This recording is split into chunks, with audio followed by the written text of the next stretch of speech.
What do you want and when do you want it? What do you want to achieve?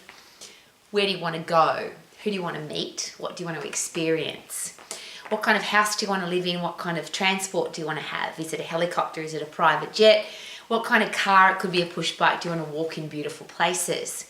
How do you achieve the things that you want to achieve? And it could be the almighty bazillion dollar question, because there's lots of answers to how to become successful. But here's a great question. Do you have to believe in yourself to achieve things? And usually people will say yes. But the challenge is, if you've never done it before, how can you believe in yourself? How do you know that you can do something if you've never done it before? Is it possible that belief comes from doing after you've done it? And I always use the example, I never believed I could run marathon. 42.2 kilometers is a long way. I did lots of half marathons. And when you finish 21 kilometers, to think about running another 21 after that is a very foreign concept. Until somebody told me that I couldn't. And I don't like to prove people wrong, but I like to prove myself right. So if somebody says you can't do it, I go, well, what if I can do it? Not I can't, what if I can? So I ran a marathon. I didn't think I could, I didn't know that I could, but I did. So now I have belief in myself that I can be a marathon runner because I've done it. I then did 21 marathons. Now that's not to impress, that's to express that once you've done something and you believe that you can do it, and the only way you know that you can do it is you've done it, then you can go on and do other things. So here's a really interesting question. Is it about the goal setting, or is it about the goal achieving that helps you achieve the rest of your goals? And it's a really interesting experience I had at the age of 18. I went to a management conference on how to be successful, basically. And the question was, write down all the things that you want in your life. Where do you want to live? What kind of car do you want to drive? What kind of clothes do you want to wear? Where do you want to travel? All the things that you want in your life. And I wrote them all down. And I had this gentleman lean over my shoulder. He was running the event. I was 18 years of age. And everything I'd written down, I didn't believe that I could achieve them. But he said, or asked me this very confronting question about my goals. So the house that you want to live in, are there people who live in houses like that? And of course I had to say yes. The car that you want to drive, are there people who drive cars like that? They could be driving them at this minute. My answer was yes, of course. The holidays that you want to go on, are there people on that holiday right now? They're sitting on the beach, or they're climbing that mountain, or they're doing that thing that you want to do on holidays. Are there people doing that right now? The answer was yes. Everything that you want to achieve, are there people that have done that? Or are there people that have done impossible things that people said they couldn't do? And of course my answer was yes. Now that was very uncomfortable, because if I think I can't do it but other people are doing it, what's the challenge? But then he asked me a really confronting question. And I was 18 and I was in great shape and I had ripped abdominals and I was a hot little bunny. And he said to me, Rowie, are there people that have achieved all of those goals, or are living the things and doing the things that you want to do, that are fatter than you, uglier than you, dumber than you, lazier than you? Now, it's a very confrontational question and perhaps politically incorrect, but it did create some very interesting headspace. So I didn't know that I could do those things. I didn't believe that I could do those things. I just wrote them down because it was part of the conference. But the connector was the pain of, there are people already doing that, what's stopping you? And then he looked me in the eye and he swore at me, and I'm going to give you the exact words that he used, not to be disrespectful, but this is exactly what he said to me. He looked me in the eye and he said, so what the fuck is your excuse? That was the kind of conference I was at. Now, I could have come up with a lot of excuses, background, my age, the colour of my hair, my lack of education, all of that stuff. But that wasn't the challenge. The challenge was that I had to go and do the stuff so that I could believe that I could do it. And that started a very interesting chain of events that helped me achieve not only all the things that I've ever wanted to achieve that were written down on that piece of paper that day, but many, many more than that.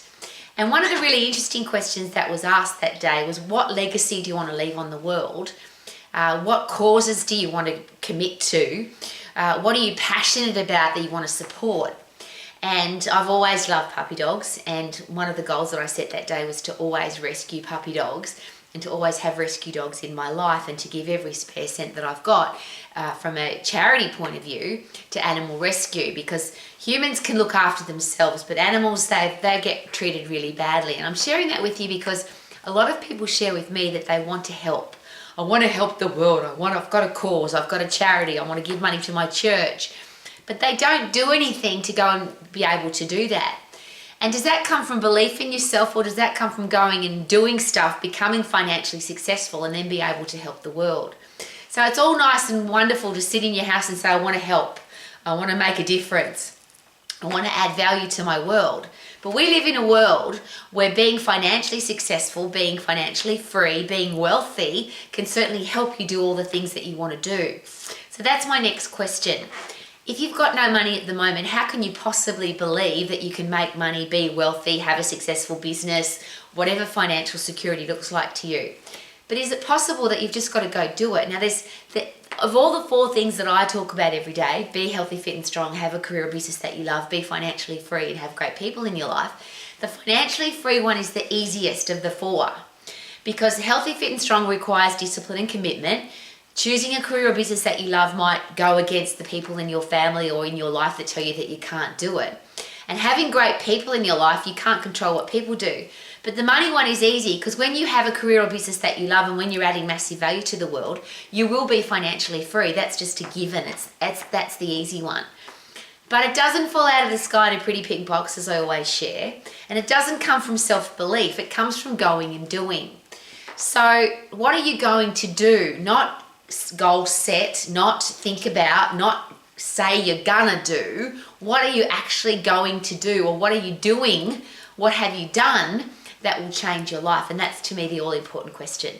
So everything that you want to do has either been achieved by somebody, or, and I'll ask you this question, the same that was asked of me, the house that you want to live in, the car you want to drive, the clothes you want to wear, the holidays that you want to go on, the amount of money that you want to have, the difference you want to make to the world. Are there people doing that already? And of course the answer is yes. It's just a matter of what's your excuse, what's holding you back. Not your reason or your justification, but do we need to be honest with ourselves, stop being delusional and say, the reason I'm not achieving this stuff is because I haven't done. And of course, for me, the connector is discipline. Do what you should do when you should do it, even if you don't feel like it. And everybody that's successful will share with you that they know what to do and they know when to do it. They just do it even if they don't feel like it. And I always ask this question, is it possible that when you do something and achieve something, even though you did it when you didn't feel like it, so you were tired, it was cold, it was hot, you said you were too busy, but you went and achieved it anyway, is it possible that that's when you feel really good about yourself? And if you feel really good about yourself, is it possible that you go and do more? And if you do more, you feel better about yourself. And if you feel better about yourself, you go and do more. The reverse of that, if you do nothing, you promise yourself you're going to do something and you don't do it, then you feel bad. And when you feel bad, you do less. And when you do less, you feel worse. And when you feel worse, you do less. I hate that cycle. I want to be the person that achieves everything I set my mind to, every goal that I set. I don't want to be, it's nice to be a goal setter. Obviously, you have to know what you want. But I want to be a goal achiever. And that's something I've committed my life to, and I'm a very old lady. So I'm just sharing that with you because I deal with people every day, and I'm sure that you do too. Miserable, grumpy, depressed, anxious people who hate their life. And I think that has something to do with, I've made a promise to myself, or I want to do something. People say, I lack self-belief. And I'm going to say this again. Belief comes from doing, not from thinking about doing. So if you want to achieve things in your life, is it time to just go do? Don't think about running a marathon, just go do it. And I'll use that as my final example. The advice I was given about marathon running, and there's lots of advice, but this was the best advice I'm just going to share it openly and happily, and may you use it too. Rowie, when the gun goes off, start running. When you cross the finish line, stop running, and don't give yourself any option in between. So that's the big message there. Whatever it is that you want to achieve, you start and you don't stop until you've achieved it. The only definition of failure is that you gave up. And most people say to me, I'm scared of failing. And I say, why? Just promise yourself you won't give up, and don't give up, and then you'll achieve, and then you'll feel good, and then you'll achieve more, and then you'll feel good, and then you'll achieve more. Pretty simple. Live your life to the max, doing rather than talking about doing.